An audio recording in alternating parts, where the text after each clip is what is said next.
เทปที่แล้วนี่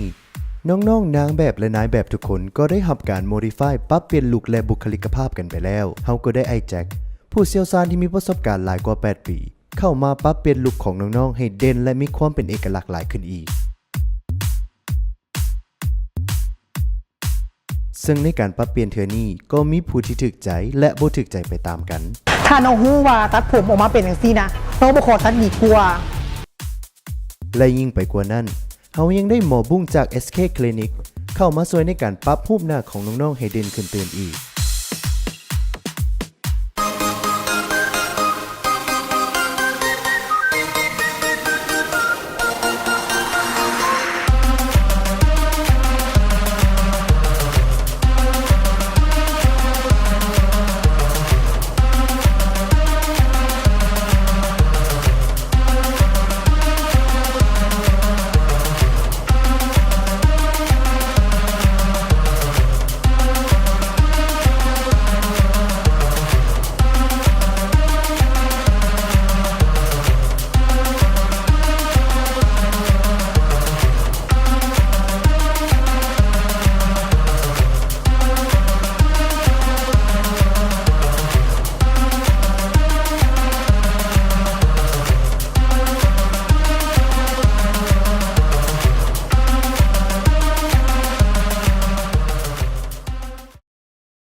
ในเทปนี้น้องๆนางแบบและนายแบบทั้ง3คนจะได้เรียนรู้ทักษะเพิ่มขึ้นอีกขั้นและในเวิร์กช็อปครั้งนี้กรรมการทั้ง3คนจะเอาอย่างมาสอนน้องๆอีกนั่นเฮามาติดตามนั่นกันว่าจะเป็นแนวใด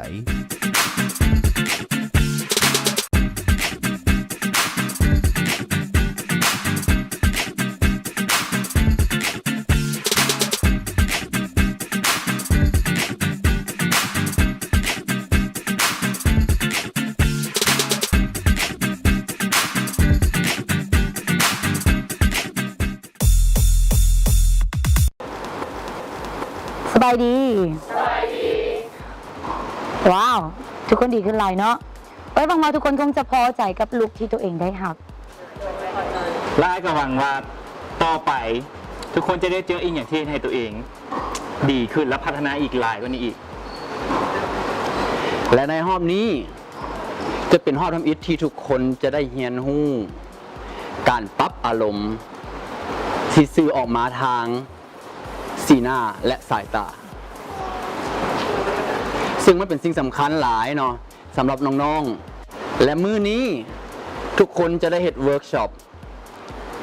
adjust feeling and emotion เข้าใจบ่ว่าเป็นหยังทุกคนจะได้ปรับสีหน้าอารมณ์ผ่านขอบรูปแห่งอารมณ์เนาะเอาเป็นว่าพวกเราจะเห็นพวกเจ้าเบิงและต้องเบิงอย่างตั้งใจเพราะว่าพวกอาจะให้เบิงเพียงครั้งเดียวเท่านั้นพร้อมเนาะเดี๋ยวไว้สิท่าเบิง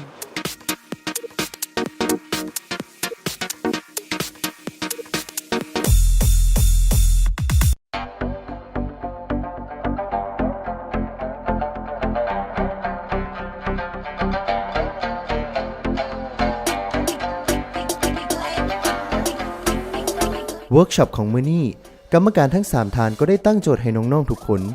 ได้เรียนรู้การปรับสีหน้าอารมณ์ต่างๆผ่านขอบรูปแห่งอารมณ์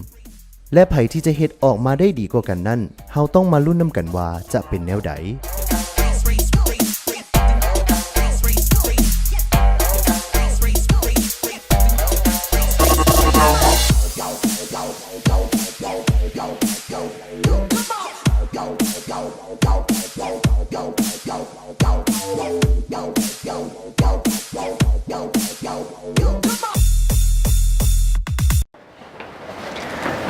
น้องๆแล้วมาฮอดตอนนี้อ้ายกับสีได้แนะนำวิธีเทคนิคของการสื่ออารมณ์ออกมา เอาง่ายๆคือการถ่ายภาพนิ่งมันคล้ายๆว่ามันอาจจะโบได้อาจจะโบได้ acting มีอย่างไรเนาะแต่ว่าพวกเจ้าต้องใส่ความรู้สึกจากภายในมาก่อนเพราะว่าสมมุติว่าเจ้ากำลังถ่ายรูป ในแบบที่มีความสุขดังนั้นจะต้องมีความสุขก่อนเป็นเวลามันจะออกมาจากทั้งสายตาแววตาเวลาผู้เจ้าทรงมันออกมาเมนยูว่าตอนนี้นะผู้เจ้าอาจจะผิดกับแฟนหรือว่ามีเรื่องอย่างเกิดขึ้นแต่โจทย์ของเจ้าคือพวกเจ้าต้องมีความสุขแฮปปี้ดังนั้นพวกเจ้าต้องแฮปปี้ออกมาทางสายตา และมื้อนี้อ้ายสิให้โจทย์พวกเจ้าไปฝึกเนาะมันก็มีอยู่4โจทย์ในนั้นมี1 blank ก็คือว่า อารมณ์ อารมณ์ blank อันที่2 fresh สดชื่น อันที่3 crazy บ้าไปเลย อันที่4 aggressive ดุดัน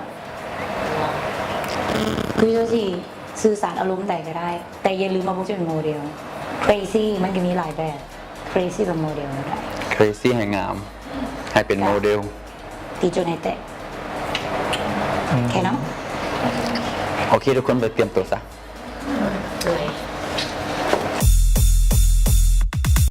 มาเอาคนทำอินมาเลย โอเว่น ตอนเขาเอิ้นชื่อกับตกใจเขายังไม่ได้เตรียมตัวเตรียมใจอย่างเลยแล้วได้ขึ้นไป ต้องแสดงอารมณ์อย่าง เอาอย่างไรก่อน บ้าบ้าโอเคมาเดี๋ยวเบิง ตัวนี้นะ ยัง บ้าวะต่อไปวางเป่าแรงวางมา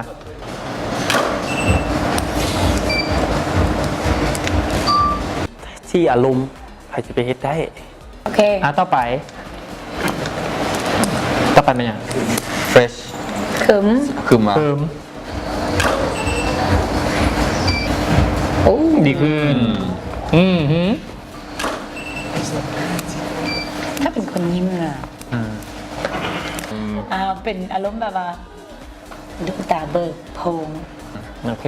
โอเค ไปแล้วเนาะพรขอบใจ แปลกเป็นสิ่งที่เราบ่เคยเฮ็ดมาก่อน เอายังมาก่อน blank นั่นแหละ โอเค โอเคเก็บได้เป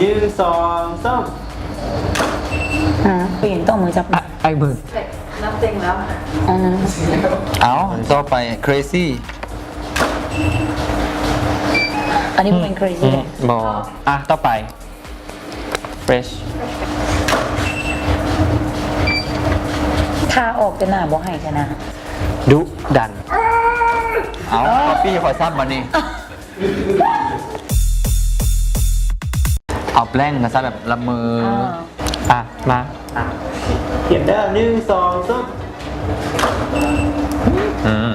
มีเวล ต่อไป เสร็จ crazy ผีบา อ้าวไทยไหนวะ เข้ามา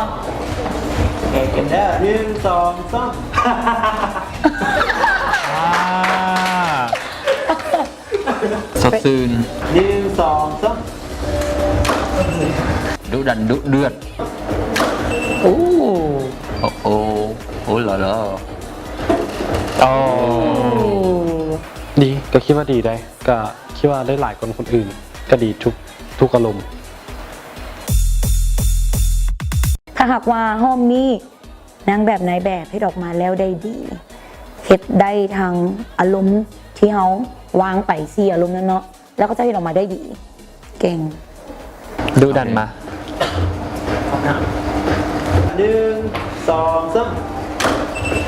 มันก็ยากอะนะตอนแรกก็คิดว่ามันบ่ยากแต่บัดได้มาเฮ็ดลงโต๊ะจริงนะโคตรยากเลย crazy มาเรืออย่าง fresh การศิษบัตผมก็ต้องให้ผมไปเลยเนาะ มันโมเมนต์สดซื่น ถ้าแม่นไผคิดว่าการเป็นนายแบบหรือนางแบบมันง่ายฮะนะคิดผิด ได้มิน blank เอามาบดปัญญาแล้วก็ละอันกันเลยนะ แมน น้องต้องสร้างสังเกตจากหมูที่เฮ็ดพันมาผู้ใดที่พวกไอ้ายบอกว่าดีน้องน่าจะพัฒนาต่อยอดจากนั้นได้ดุดันต่อไปซะ สดซื่น เอาแล้ว น้องเนี่ยมันเป็นแอคซื่อๆนะมันโบเมนมันโบได้เป็นฮู้สึก แบบคือเรากำลังบ้วนปาก แบบว่าน้องต้องฮู้สึกจังสั้นแต่ต้อง อ่าม โนให้ตัวเองนะฮู้สึกแบบนั้น แล้วตกเหวไปแล้ว ดิ่งเลย ระวังเด้อระวังตกแท้ๆเด้อคันบ่ได้ crazy เนาะบ่แจ้งเว้ยบ่ฮู้ว่ามันสิไปทางใดดีบ่แจ้ง สนับสนุนหลักอย่างเป็นทางการโดย SK Clinic ออกแบบความงามได้อย่างสร้างสรรค์ร่วมกับเครื่องสมางคามาดบริษัท LT จำกัดผู้เดียวห้านคำพูวงศ์ บุ้งเชื่อว่าความงามบ่แม่นเพียงแต่ความงาม แต่ความงามยังเป็นโอกาส การเปลี่ยนแปลง และการสร้างชีวิตใหม่ให้กับคนอีกหลายคน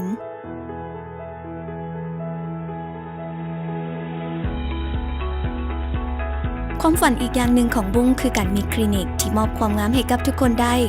ในราคาที่สามารถจับต้องได้ และบุ้งเชื่อว่าความงามสามารถออกแบบได้อย่างสร้างสรรค์